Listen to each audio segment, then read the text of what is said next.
विघ्न हरण मंगल करण श्री गणपति जी महाराज, हम सब आए शरण तिहारी, प्रभु पूर्ण की जो काज।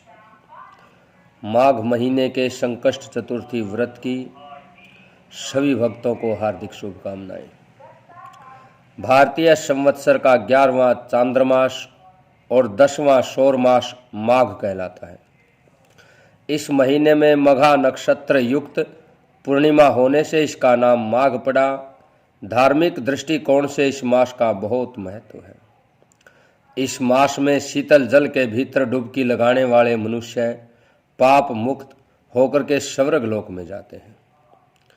श्री रामचरितमानस में भी तुलसीदास जी ने लिखा है, माघ मकर गत रवि जब होई, तीर्थ पति ही आव सब कोई, देव दनुज किन्नर नर श्रेणी, सादर मज्जहि सकल त्रिवेणी, पूजहि माधव पद जल जाता, परसि अखय बटु हरसहि गाता। माघ माह में स्नान का बहुत महात्म है। पद्म पुराण में भी लिखा गया है, अनेक शास्त्रों में लिखा गया है। आज श्री संकष्ट चतुर्थी व्रत है। इस व्रत में भालचंद्र नामक गणपति की पूजा होती है। सभी को भगवान श्री गणेश जी की आराधना पूजा करनी चाहिए। श्री नारद जी के द्वारा कहा गया है कि प्रणम्य शीर्षा देवम गौरी पुत्रम विनायकम, भक्तावासम समरे नित्यम आयु कामार्थ सिद्धये, प्रथमम वक्रतुंडम च एकदंतम द्वितीयकम, तृतीयम कृष्ण पिंगाक्षम गजवक्त्रम चतुर्थकम, लंबोदरम पंचमम च षष्ठम विकटमेव च, सप्तमम विघ्नराजम च धूम्रवर्णम तथाष्टमम, नवमम भालचंद्रम च, दशमम तो विनायकम, एकादशम गणपतिम, द्वादशम तो गजाननम। द्वादशैतानि नामानि त्रिसंध्यम यह पठेन्नरः, न च विघ्न भयम तस्य सर्वसिद्धि करम प्रभो, विद्यार्थी लभते विद्याम, धनार्थी लभते धनम, पुत्रार्थी लभते पुत्रान्, मोक्षार्थी लभते गतिम। जपेत गणपति स्तोत्रम षड्भिमासैर फलम लभेत, संवत्सरेण सिद्धिम च लभते नात्र संशय। अष्टभ्यो ब्राह्मणेभ्यश्च लिखित्वा यह समर्पयेत, तस्य विद्या भवेत सर्वा, गणेशस्य प्रसादतः। श्री नारद पुराण में लिखित यह स्तुति भगवान गणेश की अवश्य करनी चाहिए। इस व्रत में माता पार्वती व भगवान श्री गणेश का संवाद है। युधिष्ठिर और भगवान श्री विष्णु का, भगवान श्री कृष्ण का संवाद है। माँ पार्वती ने भगवान श्री गणेश से पूछा था कि माघ महीने में कौन से गणेश की पूजा करनी चाहिए, किस चीज का भोग लगना चाहिए, किस प्रकार का आहार लेना चाहिए। इसे विस्तार पूर्वक बतलाने का अनुग्रह करें। गणेश जी ने उत्तर दिया था कि हे माता, माघ मास में भालचंद्र नाम के गणेश जी की पूजा करनी चाहिए, जिनके मस्तक पर चंदा है। हे माते, इस दिन तिल के 10 लड्डू बनाएं, 5 लड्डू देवता को अर्पित करें, बाकी बचे 5 लड्डू ब्राह्मण को दान करें। साथ ही ब्राह्मण की श्रद्धापूर्वक पूजा करें, उन्हें दक्षिणा दें। इसके बाद स्वयं भी तिल के 10 लड्डुओं का भोजन करें। इसके बारे में मैं आपको राजा हरिश्चंद्र की कथा सुनाता हूँ। सतयुग में हरिश्चंद्र नाम के यशस्वी राजा हुए।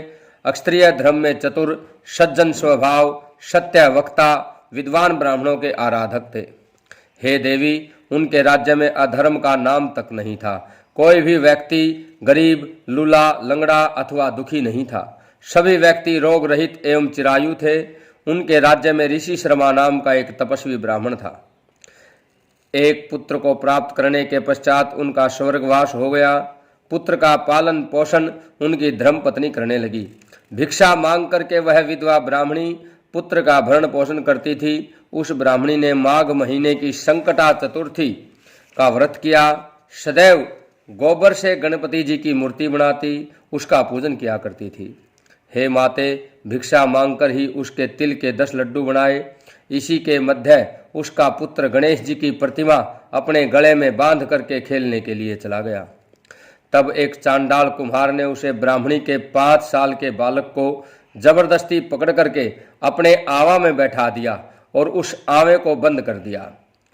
जो मिट्टी के बर्तनों को पकाने हेतु बनाया था, उसमें अग्नि दे दी।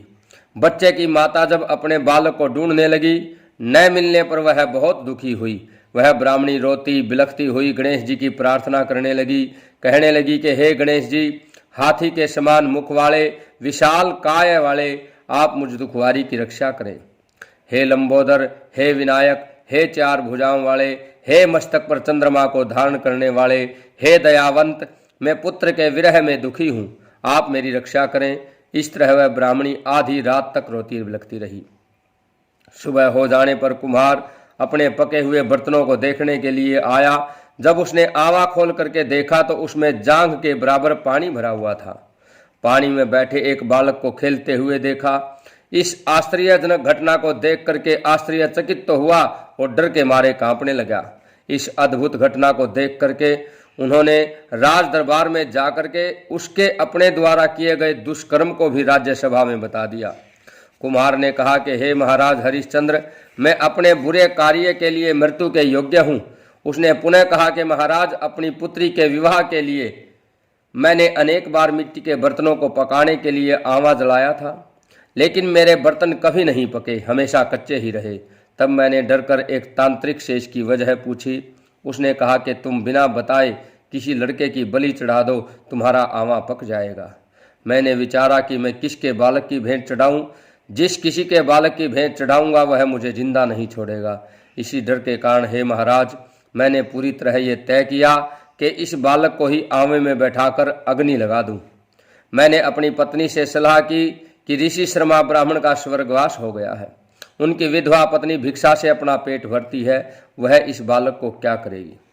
मैं पाप कर्म को करके रात में चिंता रहित होकर के सो गया। सुबह जब मैंने आवा खोला तो मुझे दिखाई दिया कि इस लड़के को मैं जिस तरह बैठा कर गया था उसी प्रकार बिना डर के बैठा है। उस आवे में जांघ तक का पानी भरा है। इस भयानक दृश्य से मैं कांप गया और इसकी जानकारी देने के लिए मैं आपके पास आया हूँ। कुम्हार की बात सुनकर के राजा बहुत ही हैरान हुए और उस बालक को देखने के लिए गए। वहां बालक को आनंद पूर्वक खेलते हुए देखकर मंत्री से राजा ने कहा कि यह क्या बात है, यह लड़का किसका है, इसका पता लगाओ। इस आवे में जांघ जितना पानी कहाँ से आया। बालक को न तो अग्नि ने जलाया, न भूख प्यास से व्याकुल हुआ। यह आवे में उसी प्रकार खेल रहा है जैसे अपने घर में खेल रहा हो। राजा इस प्रकार की बातें कर रहे थे कि तभी वह विधवा ब्राह्मणी रोती सिसकती हुई आई। वह कुम्हार को कोसने लगी। जिस तरह गाय अपने बछड़े को देख करके रंभाती है, वही दशा उस ब्राह्मणी की थी। वह ब्राह्मणी अपने बालक को गोदी में लेकर के प्यार करने लगी। कांपती हुई राजा के सामने बैठ गई। राजा हरिश्चंद्र ने पूछा, हे ब्राह्मणी, क्या तू कोई जादू टोना जानती है या तूने कोई धर्म का कार्य किया है जिसके फलस्वरूप बच्चे को अग्नि छू तक नहीं सकी। राजा के ऐसा कहने पर ब्राह्मणी बोली, हे महाराज, मैं कोई जादू टोना नहीं जानती, न ही मैंने कोई ऐसा उपाय आदि कोई विधि जानती हूँ जिसके प्रभाव के कारण मेरा पुत्र जीवित बच गया। ब्राह्मणी की बात सुनकर राजा ने आदेश दिया कि राजा ने पूछा कि ऐसा कौन सा धार्मिक कार्य है जिसके कारण से आपका पुत्र इस संकट से बच गया। उन्होंने कहा कि मैं तो सिर्फ संकट नाशक गणेश चतुर्थी का व्रत करती हूँ। फिर राजा ने सारे नगर में ये ढिंढोरा पिटवा दिया कि आज के बाद पूरा नगर श्री संकट नाशक गणेश चतुर्थी का व्रत करेगा। राजा ने कहा कि हे पतिव्रते, तू धन्य है। उस दिन से नगर के सभी लोग प्रत्येक मास की गणेश चतुर्थी का व्रत करने लगे। श्री कृष्ण जी ने कहा कि हे युधिष्ठिर, आप भी इस उत्तम व्रत को कीजिए। इस व्रत के करने से आप राज्य को प्राप्त करेंगे, आपकी सभी इच्छाएं पूरी होंगी। भगवान श्री कृष्ण के वचनों को सुनकर युधिष्ठिर बहुत प्रसन्न हुए और माघ मास कृष्ण चतुर्थी का व्रत करके निर्विघ्न राज्य का सुख भोगने लगे। और श्री गणेश जी महाराज की जय।